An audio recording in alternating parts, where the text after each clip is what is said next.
यहाँ 7:30 बजे हम आए बच्चा को लेकर। बच्चा अपना रहा है, दूध पीने बिना बड़क रहा है। कैसे हम करें? गोईठा नहीं है, गैस पे हम लाचार हैं, अब बच्चा मर रहा है। अब बताइए भैया, अब 2000 रुपये का कहाँ हम गैस किने जाएं? अब अभी भी नहीं मिल रही, खत्म हो गई है। मेरी बहन की तो खुद ही तबीयत खराब है, पेट टूटा हुआ है, मैं क्या करूँ बताओ। और रोजे से भैया हैं धूप में खड़े हुए हैं, सब तो पानी पी लेंगे, हम लोग तो पानी भी नहीं पी पाएंगे। मिडिल ईस्ट में बढ़ते तनाव का असर अब भारत में भी दिखाई देने लगा है। इसका सीधा असर एलपीजी सप्लाई पर पड़ा है और देश के कई राज्यों से सिलेंडर की कमी की खबरें सामने आ रही हैं। अमेरिका इजराइल के ईरान से जंग की वजह से हॉर्मुज जलमार्ग के रास्ते गैस सप्लाई ठप हो गई है। इससे देश में एलपीजी की किल्लत हो रही है। दिल्ली, महाराष्ट्र, उत्तर प्रदेश, बिहार और राजस्थान समेत कई राज्यों ने कमर्शियल गैस की सप्लाई पर रोक लगा दी है। वैश्विक स्तर पर आपूर्ति बाधित होने के कारण पेट्रोलियम कंपनियों ने कुछ बड़े फैसले भी लिए हैं। 19 किलो वाले कमर्शियल एलपीजी सिलेंडरों की सामान्य सप्लाई फिलहाल रोक दी गई है। इसका सबसे ज्यादा असर होटल, ढाबों और दूसरे व्यावसायिक प्रतिष्ठानों पर पड़ा है, जहां खाना बनाने के लिए बड़े सिलेंडरों पर ही निर्भरता रहती है। हालांकि जरूरी सेवाओं को ध्यान में रखते हुए अस्पतालों और छात्रावासों के लिए एलपीजी की आपूर्ति सामान्य रूप से जारी रखी गई है। इसी बीच पेट्रोलियम कंपनी ने एक और अहम फैसला लिया है। घरेलू गैस सिलेंडर को लेकर पुराने नियम को फिर से लागू कर दिया गया है, यानी एक वित्तीय वर्ष में एक परिवार को 12 सिलेंडर ही मिल सकेंगे। जिन लोगों ने पिछले वित्तीय वर्ष में 12 सिलेंडर ले लिए हैं, उनके लिए नई बुकिंग फिलहाल संभव नहीं हो पाएगी। इन फैसलों का असर अब आम लोगों की रोजमर्रा की जिंदगी पर भी साफ नजर आने लगा है। इसी मुद्दे को लेकर न्यूज 24 के अलग अलग संवाददाताओं ने अलग अलग राज्यों में एलपीजी सिलेंडरों को लेकर आ रही दिक्कतों के बारे में जाना और लोगों से बातचीत की। मुंबई में लोगों को गैस सिलेंडर पाने के लिए काफी मशक्कत करनी पड़ रही है। कई जगहों पर सिलेंडर के लिए इंतजार बढ़ गया है। वहां मौजूद लोगों ने इस परेशानी को लेकर क्या कुछ कहा, सुनिए। मिडिल ईस्ट में भीषण संघर्ष जारी है, युद्ध का माहौल है और इसका असर मुंबई समेत बाकी बड़े शहर और देश के अन्य हिस्सों में भी दिखाई दे रहा है। खास करके जो रेस्टोरेंट चेन है उसकी गैस सप्लाई बुरी तरीके से प्रभावित हुई है। अगर बात करें मुंबई की, तो मुंबई में कमर्शियल सिलेंडर की जो सप्लाई है पूरी तरीके से प्रभावित हो चुकी है, उसे बंद कर दिया गया है। हमारे साथ रेस्टोरेंट के मालिक कमलाकर शिनोय जी है। कमलाकर जी, सबसे पहले किस तरीके से आप इस सिचुएशन को देख रहे हो और फिलहाल सिचुएशन कैसी है? सर, वेरी ग्रिम, बहुत ही खतरनाक सिचुएशन है, क्योंकि हाँ, लगभग आप ही बोल रहे हैं कि 20% कम हो गया है। आप सामने भी देखिए, काफ़ी होटलें बंद पड़ी है और हमारी होटल कब तक चलेगी मुझे पता नहीं, क्योंकि हमने काफ़ी डिशेस बंद कर दिए हैं। हम अभी जो ऐसे डिशेस बनाते हैं कि जो बना के रखे और सर्व करे, मेड टू ऑर्डर डिशेस बंद किया ताकि हम जितना हो सके उसको एक्सटेंड कर पाए। अगर मैं आज वास्तविक तस्वीर की बात करूं, आपके रेस्टोरेंट की और अन्य रेस्टोरेंट की क्या वास्तविक तस्वीर है जहां पर एलपीजी सिलेंडर, क्योंकि सरकार ने तो पूरी तरीके से फिलहाल सप्लाई रोक दी गई है, ऐसे में मैनेज किस तरीके से कर रहे हैं आप सिचुएशन? जैसे कि आपने कहा कि कुछ ऐसी डिशेज आप सर्व कर रहे हैं जो रेडी जल्दी हो जाती है, धीमी आंच की जो डिशेज है उसको पूरी तरीके से बंद कर दिया गया। थोड़ा इस पर विस्तार से जानना चाहेंगे। नहीं, अब देखो, गैस होटल के लिए गैस बगैर नहीं चल सकते हैं और हमारे लिए सांस के बगैर नहीं सकते। तो ये गैस है हमारे लिए सांस। अगर ये गैस ही नहीं तो हमारी होटल अपने आप बंद हो चुकी है और कब बंद होगी पता नहीं। इसलिए हमारा और होटल की फिक्स्ड एक्सपेंसेस, ओवरहेड एक्सपेंसेस इतनी हैवी होती है कि आदमी बर्बाद हो जाता है। उसको 2-4 दिन या 5 दिन अगर होटल बंद रखी तो उसके पूरा महीने का प्रॉफिट निकल गया। इतना हालत ख़राब रहता है। तो माननीय मुख्यमंत्री जी, आपको पर्सनल देखना है और आपको अगर जो भी कोई इन्फॉर्मेशन देता है कि सब सही है, वो बिल्कुल गलत है। आपके आजू बाजू वाले आपको मिसलीडिंग और इनकरेक्ट इन्फॉर्मेशन दे रहे हैं, इसके बारे में आप ध्यान रखिए। वहीं बात करें लखनऊ की, तो लखनऊ में भी हालात कुछ अलग नहीं है। कई गैस एजेंसियों के बाहर लंबी लंबी लाइनें देखी जा रही हैं। होटल और छोटे कारोबारियों को सिलेंडर मिलने में दिक्कत हो रही है। सबसे बड़ी बात यह है कि इस समय रमजान का भी महीना चल रहा है। ऐसे में कई लोग रोजा रखते हुए घंटों लाइन में खड़े होकर अपनी बारी का इंतजार कर रहे हैं। वहां के लोगों ने क्या बताया, सुनिए। पश्चिम एशिया में चल रही जंग का असर अब भारत में दिखने लगा है और इस वक्त हम खड़े हैं राजधानी लखनऊ के हजरतगंज एरिया में और आप तस्वीरों में देख रहे होंगे यहाँ पर कि किस कदर यहाँ पर लोग अपने अपने जो सिलेंडर हैं उसको लेकर के यहाँ पर कतार में खड़े हुए हैं, सिलेंडर लेकर के खड़े हुए हैं और अपनी बारी का इंतज़ार कर रहे हैं। मैम, कितनी देर से आप लाइन में खड़ी? 2 घंटा हो गया। बच्चे स्कूल से आए, घर में बैठे हुए, बताइए सिलेंडर नहीं है। 5 तारीख से बुक कर रहे हैं और फोन चल ही नहीं रहा है। किसी का नहीं बुक है, इन लोगों का भी, इनका भी बुक नहीं हो रहा, इनका भी नहीं बुक कर रहा है। क्या आपका बुक है? होली से पहले से मेरा बुक है सर। और होली के पहले से बुक है और अभी तक आपके घर पे सिलेंडर डिलीवर नहीं हुआ? डिलीवरी नहीं हुई हमारी। तो यहाँ आए तो क्या कह रहे हैं? मैंने कॉल किया तो वो बोल रहे हैं घर डिलीवरी नहीं होगी, आपको आना पड़ेगा यहाँ लेने। तब हम लोग लेने आए तो इतने 2-2 घंटे से खड़े हुए हैं। कोई कारण बता रहे हैं किस कारण से? कुछ नहीं, कोई कारण नहीं बता रहे हुए हैं और रोजे से भैया हैं धूप में खड़े हुए हैं। सब तो पानी पी लेंगे, हम लोग तो पानी भी नहीं पी पाएंगे। अब बताओ अभी तक गैस नहीं मिली।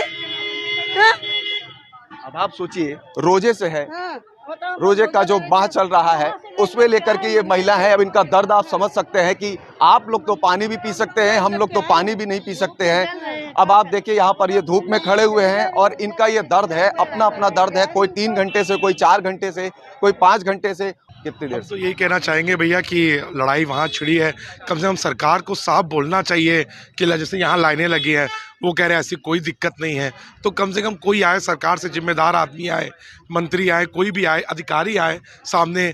और ये जो लंबी लाइन दिख रही है, मैं 5-5, 6-6 जगह घूम आया हूँ, हर जगह सेम जगह पे है। ये देखिए आप इनके सामने, हमारी वो है, हमें भी 3 दिन से गैस नहीं मिल रही है, तो यही प्रॉब्लम है। और सही से आपका कनेक्शन 3 दिन से यहाँ से आपको वापस किया? नहीं, हाँ वापस आना पड़ा है, नहीं मिल रहा है, नहीं मिल रहा है वापस। 4 दिन हो गए आज, मैं क्या बोलूँ। इसी तरह की तस्वीरें बिहार से भी सामने आई हैं। यहाँ भी लोग गैस सिलेंडर की कमी से परेशान नजर आ रहे हैं। कई जगहों पर लोग घंटों लाइन में खड़े होकर सिलेंडर का इंतजार कर रहे हैं। गुस्सा, लाचारी और परेशानी, ये तीनों भाव लोगों के चेहरों पर साफ दिखाई दे रहे हैं। हम सुबह में आए हैं, यहाँ 7:30 बजे हम आए बच्चा को लेकर। बच्चा अपना रहा है दूध पीने बिना, बलक रहा है, कैसे हम करें? गोईठा नहीं है, गैस पे हम लाचार हैं, अब बच्चा मर रहा है। अब बताइए भैया, अब 2000 रुपए का कहाँ हम गैस किने जाएं? सब पब्लिक कर रहा है, 2000 गैस मिल रहा है, बताइए। देखिए भैया, हम लोग संडे को भी आए थे, मंडे को भी और आज भी आए हुए हैं। और यहाँ गैस के लिए प्रदीप भी संडे को भी डेट दिए थे, मंडे को भी दिए थे और आज भी डेट दिए थे। लेकिन वो जो है सो कि हम लोग को रोज आ रहे हैं, रोज वापस चले जा रहे हैं। गोदाम का न ताला खुल रहा है, न उनका लेबर कोई स्टाफ आ रहा है। जो 21 दिन में जो मिलता था गैस, अब वो 25 दिन में है। उसके वजह से आज ही की बात है, जैसे हम सुबह से गए हुए थे, 3 घंटा खड़े रहे, हमें गैस नहीं मिला। तो अब हमारा भी तो काम है ना, हम लोग भी अब मिडिल क्लास फैमिली है, तो हमारा भी वर्क रहता है। तो हम डेली अगर गैस नंबर ही लगाने जाए तो मेरा काम कैसे चलेगा? तो ये दिक्कत की बात है। इसी तरह हमारे संवाददाता ने राजस्थान के लोगों से भी बातचीत की, जहां वो लोग भी ऐसी ही परेशानियों से जूझ रहे हैं। जरा इनकी बातें सुनिए। ईरान और इजराइल के बीच में चल रहे युद्ध के असर अब गैस सिलेंडर पर भी नजर आने लगा है। कमर्शियल गैस सिलेंडर की सप्लाई पूरी तरह रोक दी गई है और घरेलू गैस सिलेंडर भी अब काफ़ी मुश्किलों से मिल रहा है। ये देखिए, गैस एजेंसी के सामने खड़ा हूँ, कई लोग यहाँ पर आए हैं। यहाँ पर ये देखिए, ऑटो में ये खाली घर का गैस सिलेंडर लेके आए। माता जी भी आई है। माता जी, टंकी लिए हुए अब अभी भी नहीं मिल रही, खत्म हो गई है। मेरी बहन की तो खुद ही तबीयत खराब है, पेट टूटा हुआ है, मैं क्या करूँ बताओ? टंकी नहीं है घर पे? हाँ, खत्म हो गई, 3 महीने हो गए। ये देख लो, डायरी देख लो आप। तो अब कब देंगे आपको? बोल रहे हैं कि 15 दिन बाद देंगे, 15 तारीख को बता रहे हैं। 15 तारीख को बता रहे हैं। भाई साहब, आप किस लिए आए? अभी टंकी लेना है। ये ऑटो लेके आओ ना मैं इनको टंकी दिलाने के लिए। अच्छा, कहाँ से आए? कितनी दूर से आए? नगर से। शास्त्री नगर तो बहुत दूर है। हाँ, किराए का घर है मेरा, खिलानी रास्ते का घर था तो वो खाली कर दिया किराए का, अभी इसमें ले रही हूँ।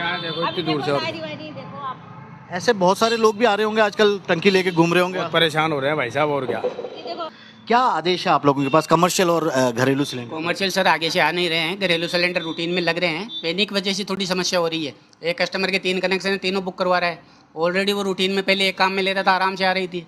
समस्या वो है और कोई समस्या नहीं है एलपीजी की। और कमर्शियल को लेकर? कमर्शियल को तो आगे से गवर्नमेंट के पास ही नहीं आ रहा, तो कमर्शियल के लिए तो कंपनियों का भी आदेश है भाई, जहाँ तक हो सके वहाँ तक बिल्कुल कम है। तो उन लोग, वो जो लोग आते हैं आपसे मांगने, उनको क्या कहते होंगे? उनको कह रहे हैं आगे से माल ही नहीं आ रहा। वो भी जागरूक है, वो भी जानते हैं आगे से माल नहीं आ रहा। अब इसके अलावा आपको बता दें कि आखिर क्या क्या बदला है। घरेलू सिलेंडर की बुकिंग के नियमों में बदलाव किया गया है। उपभोक्ता 1 सिलेंडर डिलीवरी होने के बाद दूसरा सिलेंडर 25 दिन बाद ही बुक होगा। पारदर्शिता बनाए रखने के लिए अब केवल टोल फ्री नंबर और आधिकारिक मोबाइल ऐप के जरिए ही बुकिंग स्वीकार की जा रही है। सिलेंडर की डिलीवरी के समय ग्राहक के रजिस्टर्ड मोबाइल नंबर पर आने वाले OTP अनिवार्य कर दिया गया है। बिना OTP वेरिफिकेशन के सिलेंडर की डिलीवरी नहीं की जाएगी। वहीं गैस की सप्लाई को कंट्रोल करने के लिए केंद्र सरकार ने देश भर में एसेंशियल कमोडिटी एक्ट 1955 लागू कर दिया है। ऐसे में आपको ये भी बता दें कि आखिर क्या है आवश्यक वस्तु अधिनियम, यानी कि एसेंशियल कमोडिटी एक्ट 1955 एक ऐसा कानून है जो सरकार को ये ताकत देता है कि वो किसी भी जरूरी चीज जैसे अनाज, दालें, खाने का तेल, दवाइयां या ईंधन की सप्लाई और कीमतों को कंट्रोल कर सके। इसे आसान भाषा में जमाखोरी रोकने वाला कानून कह सकते हैं। जब कभी किसी चीज की कमी होने लगती है या उसकी कीमतें बहुत ज्यादा बढ़ने लगती हैं, तो सरकार इस कानून को लागू कर देती है। इसके तहत व्यापारियों के लिए स्टॉक की एक लिमिट तय कर दी जाती है कि वो एक सीमा से ज्यादा सामान गोदाम में नहीं रख सकते हैं। तो कुल मिलाकर एलपीजी सप्लाई में आई इस बाधा ने आम लोगों की रसोई से लेकर छोटे कारोबारियों तक की मुश्किलें बढ़ा दी हैं। होटल, ढाबे और छोटे व्यापार पहले ही महंगाई की मार झेल रहे हैं। ऐसे में गैस सिलेंडर की कमी उनके लिए नई परेशानी बन गई है। सबसे बड़ा सवाल यही है कि अगर वैश्विक तनाव का असर भारत की रसोई तक पहुंच रहा है, तो क्या सरकार और तेल कंपनियों के पास इसका कोई स्थायी समाधान है? फिलहाल आम लोग उम्मीद यही कर रहे हैं कि एलपीजी की सप्लाई जल्द सामान्य हो और उन्हें रोजमर्रा की जिंदगी चलाने के लिए इस तरह की लंबी लाइनों और अनिश्चितता का सामना न करना पड़े। आप इस मुद्दे को लेकर क्या कुछ कहेंगे? अपनी राय हमें कमेंट में जरूर बताएं। नमस्कार, मैं हूं मानक गुप्ता। अगर आपको हमारा ये वीडियो पसंद आया हो तो इसे लाइक और शेयर जरूर करें, और हाँ, हमें सब्सक्राइब और फॉलो करना ना भूलें ताकि आप देश और दुनिया की कोई खबर मिस ना करें। तो जुड़े रहिए हमारे साथ और देखते रहिए न्यूज़ 24।